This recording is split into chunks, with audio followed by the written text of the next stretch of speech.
The silence of the plains was a living thing, a predator that stalked the edges of Caleb's property, always waiting to creep inside the cracks of his resolve. It was a silence made of shimmering heat that warped the horizon and the incessant hum of insects that thrived in the baked, unforgiving dust. For a year, since the fall that had shattered his leg and his future, that silence had been his only constant companion. It lived in the unswept corners of the cabin, in the cold hearth of the fireplace, and in the space between the throbbing aches in his bones. The pain was a dull, rusted nail twisting in his thigh, a constant reminder of the man he used to be, a man who could break a horse, raise a barn, and stand on his own 2 feet without the world tilting beneath him. Today, a new sound intruded, the tired groan of wagon wheels and the weary snort of horses. Caleb stood on his porch, leaning heavily on a gnarled cottonwood crutch that had become an extension of his own bitter anatomy. He watched the stagecoach, a lumbering beetle crawling across the vast, bleached canvas of his land, kick up a plume of ochre dust that hung in the air like a regret. He had done a thing born of desperation, a thing he already knew he would curse. He had answered an advertisement in a month-old newspaper, a discreet notice from a San Francisco agency that promised domestic assistance for discerning gentlemen in remote locales. He needed hands, not conversation. He needed someone to manage the cooking, the mending, the 1,000 small tasks his ruined leg made monumental. He had sent away what little cash he had, along with a brutally honest description of the work, and expected, if anything, a stout, grim-faced woman who knew her way around a lye bucket and a cast-iron skillet. The coach shuddered to a halt. The driver, a man whose face was a road map of every hardship the trail could offer, grunted something to his horses and then swung down. He moved to the passenger door and opened it. Caleb squinted against the glare. What emerged was not the stout, grim woman he had envisioned. It was a person so utterly out of place she seemed like a mirage, a trick of the heat and his own lonely mind. She was small, delicate even, swallowed by a dark, high-collared dress that must have been an instrument of torture in this heat. Her face was pale, her features fine and sculpted, and her black hair was coiled in an intricate knot at the nape of her neck. She was Chinese, and she looked as fragile as a teacup. She held a small cloth-wrapped bundle in one hand and a worn satchel in the other. Her eyes, dark and unreadable, scanned the dilapidated cabin, the broken fence line, the single skeletal tree that offered no shade. She took in the sight of him, a broken man leaning on a stick, and her expression did not flicker. There was no pity, no fear, just a quiet, unnerving stillness. The stagecoach driver hauled a small, battered trunk from the roof and dropped it to the ground with a thud that seemed to echo in the oppressive quiet. He accepted a small pouch from her, nodded curtly, and climbed back onto his seat without a word to Caleb. With a crack of the whip and a jangle of harnesses, the coach lumbered away, its dust trail a fading signature on the horizon. It would not be back for a month. Caleb stared at the woman. The silence rushed back in, thicker and more awkward than before. His frustration was a hot, metallic taste in his mouth.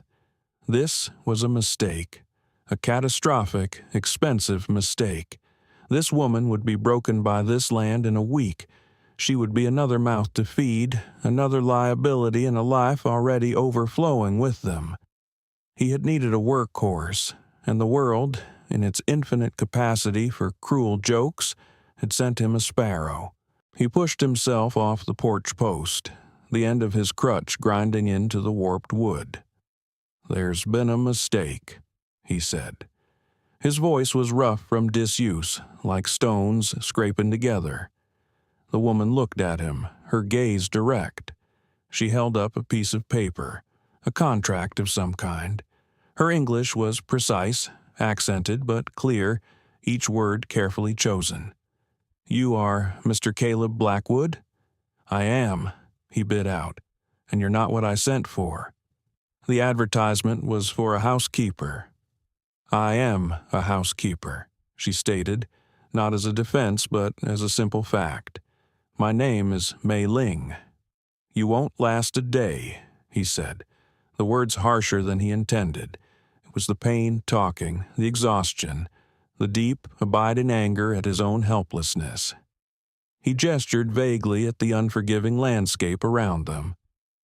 "This is no place for—" He trailed off, not knowing what to say. "For someone like you."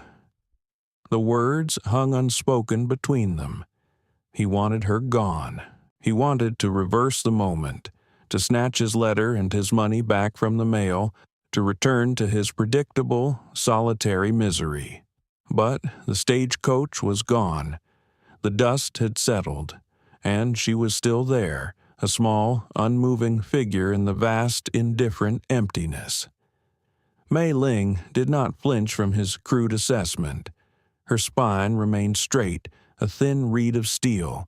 She surveyed the ranch again, her gaze lingering on the sagging roof of the barn, the overgrown vegetable patch choked with weeds, and the palpable air of neglect that clung to the place like a shroud. Her expression remained placid, but inside, a cold knot of apprehension tightened. This was worse than she had imagined. The agent in the city had spoken of a man of property seeking a capable domestic manager. The reality was a broken man and a dying homestead. The contract in her hand, the one that had cost her every last coin she possessed, felt as flimsy as ash. But retreat was not an option. Behind her lay a past she had fled, a world that had no place for her. Ahead lay this sun-scorched purgatory and the hostile, wounded man who presided over it. Caleb watched her, expecting tears or a plea to take her back to wherever she came from. Instead, she picked up her satchel, walked to the trunk, and waited, as if expecting him to carry it. The sheer absurdity of the notion almost made him laugh. He gestured with his chin towards the cabin. "The house is there. Find a corner. Don't get in my way." He turned, his movements stiff and agonizing, and limped back inside, leaving her alone under the immense, bruised purple sky. The door slammed shut, a period on a sentence he wished he'd never started. For a long moment, Mei Ling stood motionless, the heat pressing down on her. The silence was different here. It was not the bustling, crowded silence of the city, but a deep, elemental quiet that seemed to absorb all sound. She could hear the frantic beat of her own heart. She dragged the heavy trunk, scraping a groove in the hard-packed earth, inch by painful inch, onto the porch and through the open door. The inside of the cabin was dark and smelled of stale wood smoke, dust, and something sour, like defeat. Caleb was slumped in a chair by the cold hearth, his bad legs stretched out before him, his eyes closed. He looked less like the master of the house and more like its prisoner. She had traded one cage for another. But this one, she thought, this one had a key, if only she could find the strength to turn it. The days that followed fell into a fragile, unspoken truce. They moved around each other in the cramped cabin like two wary animals forced to share a den. Caleb spent his time in a fog of pain and simmering resentment. His world shrunk to the few agonizing steps between his chair, his bed, and the porch. He watched her, his eyes narrowed with suspicion, waiting for her to break. He expected her to complain about the lack of amenities, the back-breaking work, the sheer, soul-crushing isolation. He gave her the hardest tasks he could think of, a cruel and silent test of her mettle. The well pumps jammed, he grunted one morning, not looking at her. "Handle seized. Fix it." It was a lie. The pump was old and required a specific, forceful knack he could no longer manage, but it was not jammed.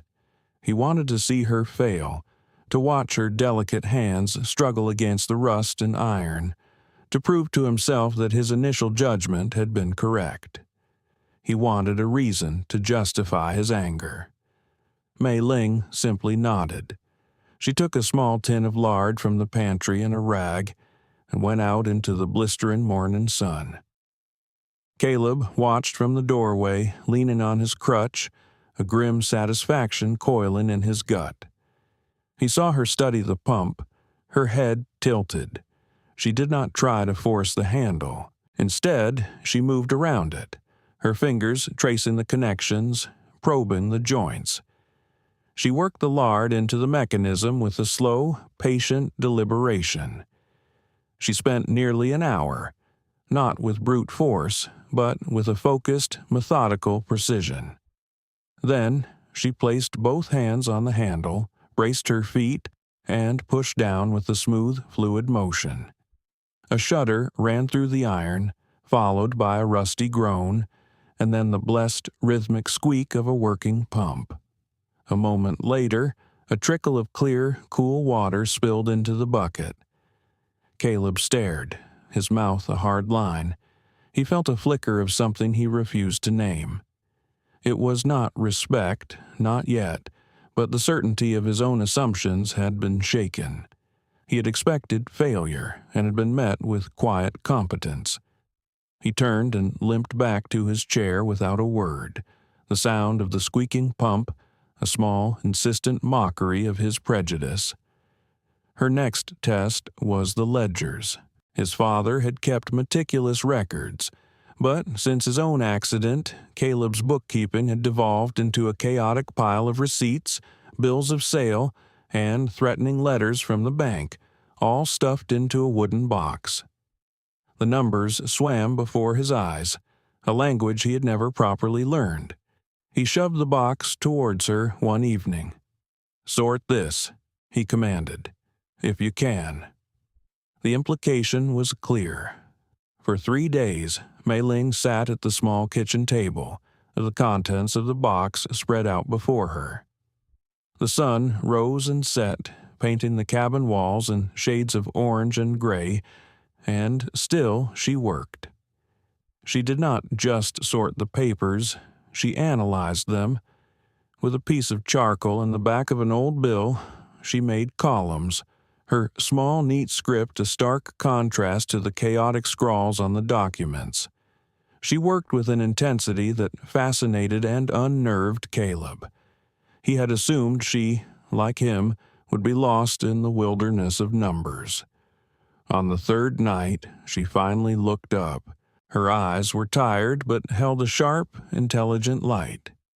She pushed a single sheet of charcoal-marked paper across the table. "Mr. Blackwood," she said, her voice low and steady, "someone is cheating you." He hobbled over, his disbelief warring with a new, unsettling curiosity. He picked up the paper. It was a list of figures, dates, and names. She pointed a slender finger at a recurring entry. The supply company in town, run by a Mr. Thorne. He has been billing you for seed you never received. For 3 years. And the interest rate on your mortgage, it is not what the original document states. He is charging you nearly double. Caleb stared at the neat columns, at the stark, simple arithmetic that laid his own ignorance bare. He felt a hot flush of shame, followed by a cold wave of fury. Silas Thorne, a man who always greeted him with a wide, predatory smile, who clapped him on the shoulder and called him son. Thorne held the note on this ranch, the last piece of his family's legacy. All this time, the man had been bleeding him dry, counting on Caleb's pride and his inability to decipher the fine print. He had been so focused on the weakness in his leg, he had never seen the rot that was eating away at the foundations of his life.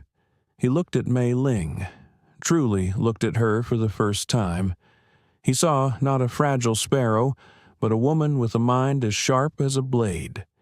She had seen what he could not. She had found the source of the infection. The fragile truce in the cabin shifted, the unspoken tension easing into something else. It was the beginning of a grudging alliance, a partnership forged not in warmth, but in the cold, hard reality of a shared enemy.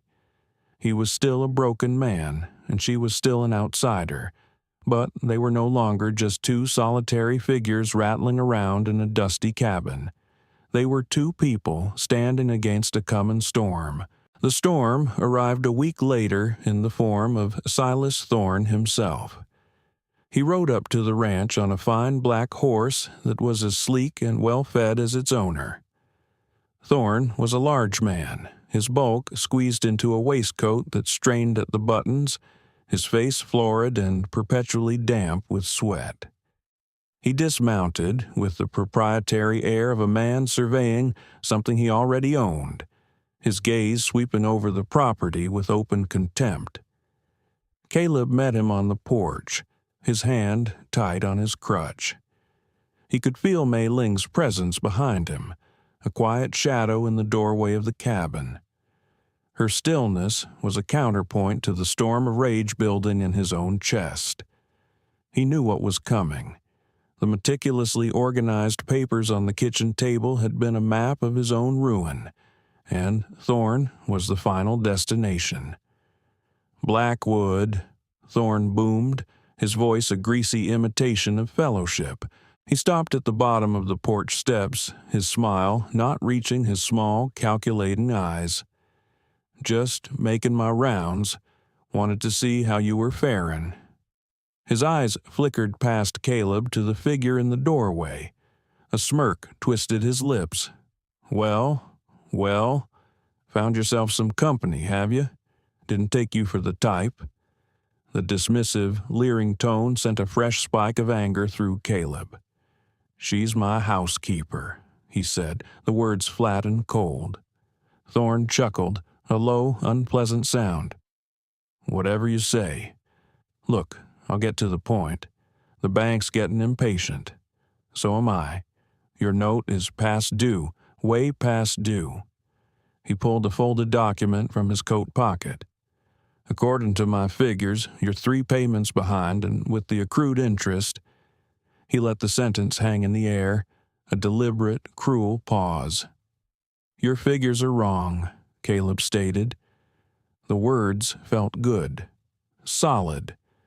For the first time in a year, he wasn't just reacting to his circumstances.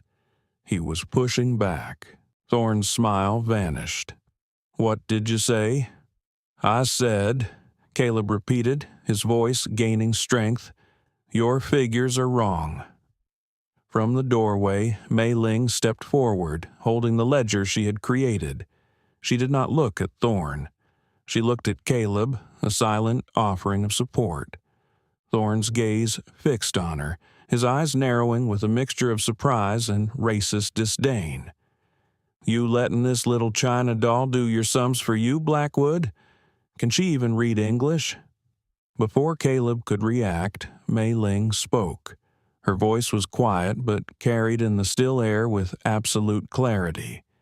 "I can read English, Mr. Thorne. I can also read numbers, and your numbers are fraudulent." The air crackled with tension. Thorne's face darkened, the florid red deepening to a dangerous purple. He took a step towards the porch, his hand resting on the butt of the pistol holstered at his hip. He had come expecting to deal with a crippled, ignorant rancher he could easily intimidate. He had not expected this. He had not expected organized resistance. "You've got a mouth on you," he sneered at Mei Ling, his voice dripping with menace. "Maybe someone ought to teach you some manners." He then turned his full attention back to Caleb, his pretense of civility completely gone. "This is my final offer. You sign the deed over to me, clear your debt, and I'll let you walk away. You and your housekeeper." He spat the last word like it was poison. "You refuse, and I'll have the sheriff out here by week's end to evict you. You'll leave with nothing, not even that stick you're leaning on." He slapped the foreclosure notice onto the porch railing. "You have until Friday," he snarled.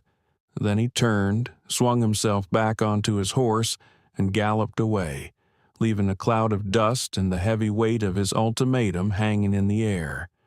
Caleb watched him go, his knuckles white where he gripped his crutch. The threat was no longer a matter of numbers on a page. It was here. It was real. He looked at the paper on the railing, the official-looking script a death warrant for his home. The familiar wave of helplessness washed over him, cold and suffocating. His leg throbbed, a vicious, biting pain that echoed the futility of his situation. How could he fight a man like Thorne? A man with money, influence, and the law in his pocket? He was a cripple, a man who could barely cross his own yard without gasping for breath. He felt a light touch on his arm. He looked down to see Mei Ling standing beside him. Her face was calm, her expression resolute. "He is a bully," she said softly, "and bullies are cowards. They rely on fear. We will not be afraid." Her words were a balm on his frayed nerves. He looked from her determined face to the foreclosure notice and back again. For the first time, he saw a path forward, a sliver of light in the suffocating darkness. It was a narrow, treacherous path, but he would not be walking it alone. The crisis had arrived, and with it, the strange and unexpected solidification of their partnership. The fight for the ranch was no longer just his. It was theirs. The next few days were a blur of focused, desperate activity. The cabin, once a place of silent resentment, became a war room. Mei Ling's quiet competence was the organizing principle around which their defense was built. She laid out every piece of paper, the fraudulent bills, the original mortgage agreement she had found tucked away in a dusty tin box, and Thorne's foreclosure notice. With painstaking precision, she drafted a formal dispute, her characters elegant and sharp, her arguments rooted in the cold, irrefutable logic of mathematics and contractual law. She exposed Thorne's scheme for what it was, a systematic campaign of theft disguised as business. Caleb, watching her work, felt a profound shift within himself. His shame over his own illiteracy was replaced by a deep, burning admiration for her intellect. She possessed a weapon he never had, a shield against the kind of sophisticated villainy Thorne represented. While she marshaled the facts, he provided the context. He told her about Thorne's other dealings in the nearby town of Redemption, the whispers he'd heard of other ranchers mysteriously losing their land, the way Thorne seemed to have the town council and the bank president in his pocket. His knowledge of the man and the community gave depth and weight to her legal arguments. They worked late into the night, the single lantern on the table casting long, dancing shadows on the walls, their two heads bent over the documents. They spoke in low tones, a shared language of strategy and survival. He found himself telling her things he had never told anyone. He spoke of his father, the man who had built this ranch with his bare hands, and the crushing weight of his legacy. He spoke of the accident, the blinding flash of pain as the half-built barn wall collapsed, the awful finality of the doctor's words. He confessed his deepest fear, that he would be the one to lose it all, the son who failed where his father had succeeded. Mei Ling listened, her hands never ceasing their work. She did not offer empty platitudes or easy reassurances. When he finished, the silence in the room was thick with his vulnerability. She simply looked at him and said, "Your father built this ranch with his hands. You will save it with your will." Her words were not a comfort. They were a charge, a statement of faith that struck him with more force than any sympathy ever could. In that moment, he ceased to be her employer, and she ceased to be his housekeeper. They were partners, equals in a desperate fight. His physical strength was diminished, but his resolve, bolstered by her unwavering belief, began to mend. Her hidden depths were not just in her ability with numbers, but in her profound understanding of the human heart, its frailties, and its resilience. The deadline loomed. Friday. They had to get to Redemption to file their dispute with the county clerk and present their evidence to Sheriff Brody, a man Caleb knew to be weary but fundamentally decent. The plan was simple. He would ride the one steady horse they owned, and she would follow in the buckboard with the documents. But on Thursday night, disaster struck. As Caleb made his final check of the barn, a loose floorboard gave way under his bad leg. He fell hard, a cry of pure agony torn from his lips. The pain was excruciating, a white-hot fire that consumed him. He lay on the dirt floor, gasping, the world dissolving into a gray haze. Mei Ling found him there moments later. With a strength that belied her small frame, she managed to help him back to the cabin, his arm draped over her shoulders, every step a fresh wave of torture. His leg was swollen to twice its normal size, the old injury inflamed and angry. He couldn't put an ounce of weight on it. Riding a horse was impossible. Even walking was out of the question. Defeat, absolute and final, settled over him like a shroud. It was over. Thorne had won, not through legal maneuvering or threats, but through a simple, rotten piece of wood. "It's done," he rasped, his face pale with pain and despair. "There's no way. We can't make it." Mei Ling stood over him, her expression unreadable. She looked at his swollen leg, then at the clock on the mantelpiece. The sun would be up in a few hours. Redemption was 5 miles a rough, dusty road away. She walked to the window and stared out into the pre-dawn gloom. For a long moment, she was silent. Caleb closed his eyes, waiting for her to concede, to admit the hopelessness of their situation. Instead, she turned back to him, her eyes blazing with a fierce, unyielding light. "You cannot ride," she said, her voice devoid of any doubt. "So I will take you." He stared at her, uncomprehending. "Take me? How? You can't carry me 5 miles." "No," she said. "I cannot." She walked out the door. He heard her moving around on the porch, the sound of something heavy being dragged across the wood. A minute later, she reappeared in the doorway. Behind her was the old, rust-pitted wheelbarrow he used for hauling firewood. Its iron-rimmed wheel was caked with dirt, its wooden handles worn smooth with use. She had lined it with empty grain sacks, creating a crude cushion. "I will push you," she declared. Caleb stared at the wheelbarrow, then at her. The idea was insane. It was humiliating. The thought of being pushed into town like a sack of potatoes, of being seen by everyone in his moment of ultimate weakness, was a blow to his pride more devastating than any foreclosure. "No," he said, the word a raw whisper. "Absolutely not. I won't be paraded." Mei Ling's expression softened, but her resolve did not waver. She knelt beside his chair, her gaze meeting his. "Pride is a luxury we do not have, Caleb," she said, using his first name for the very first time. "Your father's legacy is in that box of papers. Your future is in that town. We are going. The whole street can watch. Let them. Let them see what it means to fight for what is yours." Her words cut through his pride, exposing the fear and self-pity beneath it. He looked into her eyes and saw not pity, but a reflection of the strength he thought he had lost forever. He saw a warrior.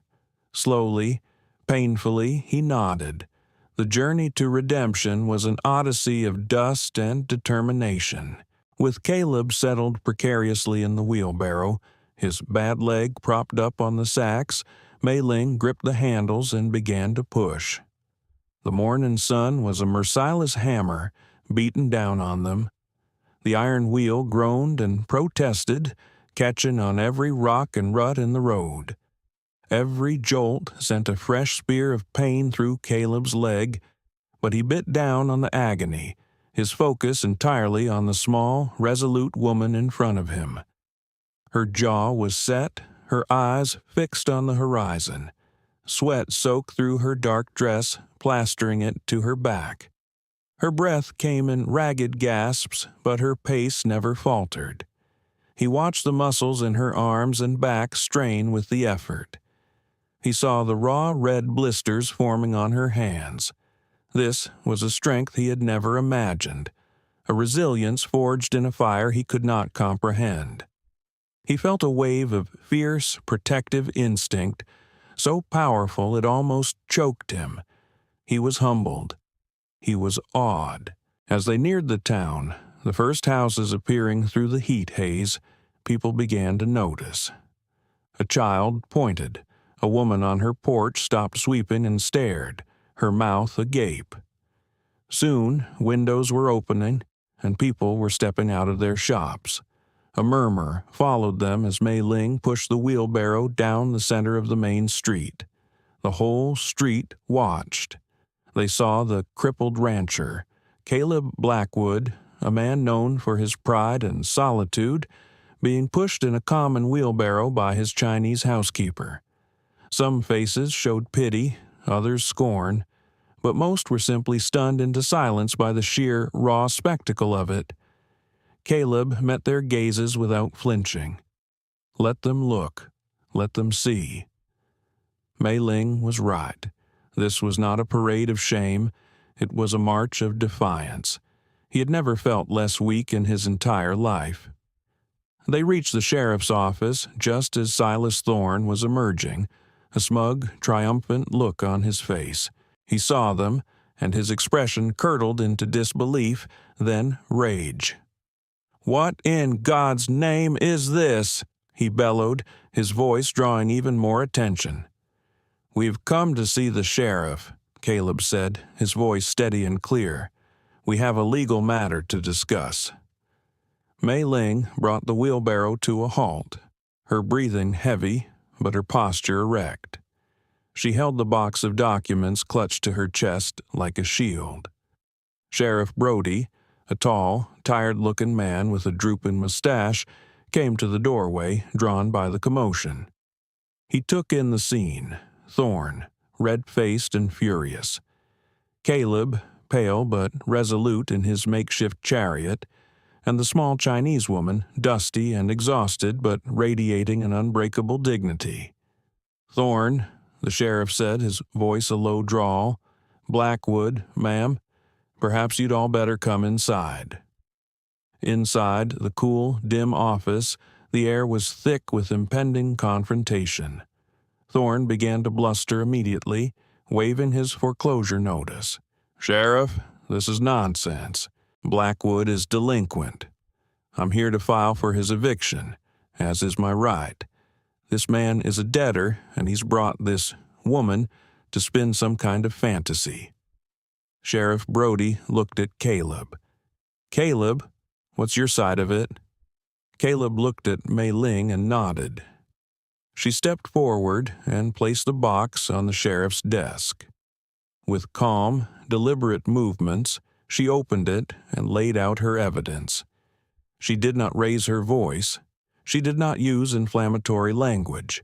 She simply walked the sheriff through the numbers, her slender finger tracing the columns she had drawn. She placed Thorne's forged bills next to the original supply manifest she had found. She placed the mortgage agreement with its stated interest rate next to Thorne's letters demanding double. The great unmasking was not a dramatic accusation. It was a quiet, meticulous dissection of a crime.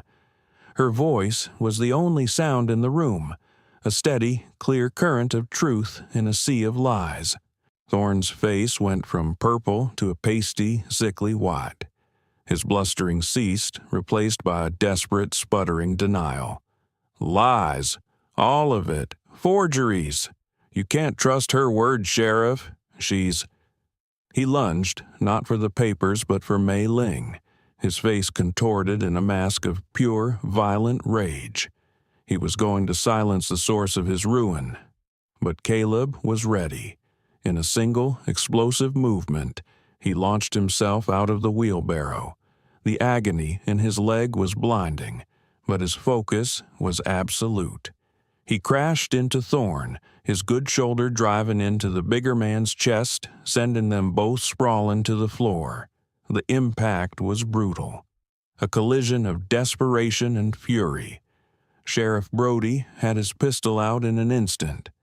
"That's enough, Silas," he yelled. He hauled a sputtering Thorne to his feet and slammed him against the wall. "Assault, on top of fraud and extortion. You've had a busy day." He snapped a pair of cuffs onto Thorne's wrists. The definitive click echoed in the sudden silence. The tyrant, stripped of his power and his bluster, looked small and pathetic. The antagonist was defeated, not just by the strength of Caleb's arm, but by the power of Mei Ling's mind. Caleb lay on the floor, his breath coming in ragged pants, his leg a universe of pain. He had a deep cut on his cheekbone from where he'd hit the desk. Mei Ling was instantly at his side. She tore a strip of cloth from the hem of her own dress and gently, carefully pressed it against the bleeding cut. Her touch was feather light. Their eyes met. In that gaze, everything was said. Gratitude, respect, a deep, unspoken bond forged in the crucible of that day. The townspeople, crowded in the doorway, watched the scene, their expressions of shock and scorn replaced by a dawning, profound respect. They had witnessed not a spectacle of humiliation, but a testament to courage and loyalty that would become the stuff of local legend. Weeks later, a new kind of silence settled over the ranch. It was not the predatory silence of before, but a peaceful, contented quiet. The late afternoon sun cast long, golden shadows across the porch. The air smelled of freshly turned earth and the faint, sweet scent of the tea Mei Ling was brewing. The foreclosure notice was gone, burned in the hearth. Thorne's assets were being seized to pay his debts, and the title to the Blackwood Ranch was now clear, the fraudulent mortgage nullified. Caleb sat in a newly repaired rocking chair, his leg, finally healing properly, propped on a stool. The constant, grinding pain had receded to a dull, manageable ache. In his hands he held a piece of cottonwood, and with a small, sharp knife he was methodically carving away slivers of the pale wood. He was not a natural artist, but his hands, accustomed to hard work, were steady. Mei Ling came out and set a steaming cup of tea on the small table beside him. She moved with a familiar, easy grace. The dark, restrictive dress was gone, replaced by a simple, practical skirt and blouse she had sewn herself. She sat in the other chair, picking up a basket of his mending. They often sat like this in the evenings, in a comfortable silence punctuated by the scrape of his knife and the soft pull of her thread. The ranch was slowly coming back to life. Together they had cleared the overgrown vegetable patch, and tiny green shoots were now pushing their way through the dark soil. The barn no longer sagged, its roof patched, its loose boards nailed down. The house was clean, the air inside light and fresh. It was becoming a home, not just a shelter. He had started teaching her to read and write English with more fluency, using his father's old books. She, in turn, was teaching him patience, showing him how to find satisfaction in small, deliberate acts. She had shown him that strength was not just a matter of muscle and bone, but of spirit and intellect. She had healed the parts of him that the doctor could never reach.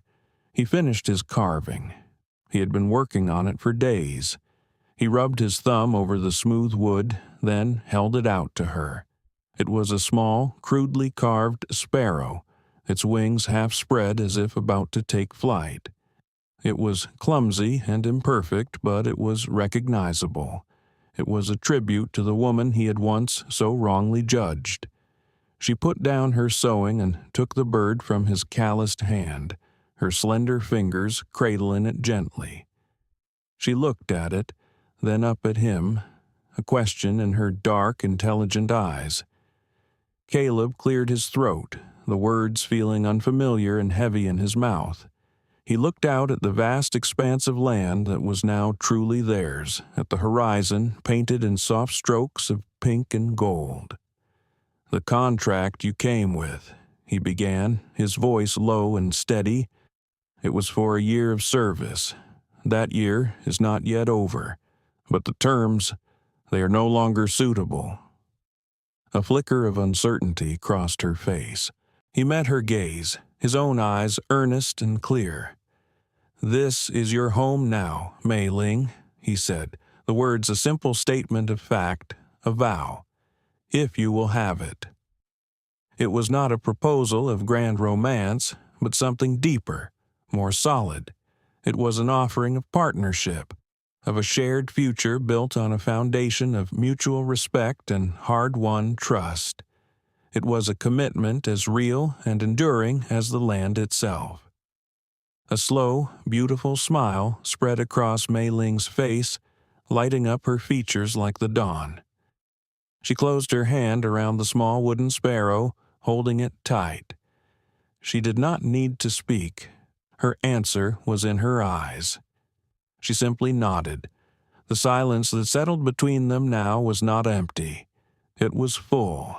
It was the sound of two solitary lives becoming one, of a house finally becoming a home, of a future beginning. A home, they were both learning, was not just a plot of land or a roof over your head. It was the place where you were seen for who you truly were, a place where your weaknesses were protected and your strengths were celebrated. For Caleb and Mei Ling, their home was forged in the dust of a cruel road, built not with timber and nails, but with courage, trust, and the quiet, unyielding strength of two hearts that had found their shelter in each other. It was a partnership that shamed a town and saved a legacy, proving that the most powerful bonds are often the most unexpected ones. If you stayed with me all the way through this story of resilience and unlikely love, thank you. Your time and attention are the greatest compliments a storyteller can receive. If their journey moved you, please consider hitting that like button. It truly helps others find these stories. And if you'd like to be here for the next tale we have to tell, be sure to subscribe and turn on notifications so you do not miss it. Until then, take care of yourself and remember the quiet strength that can be found in the most unexpected of places.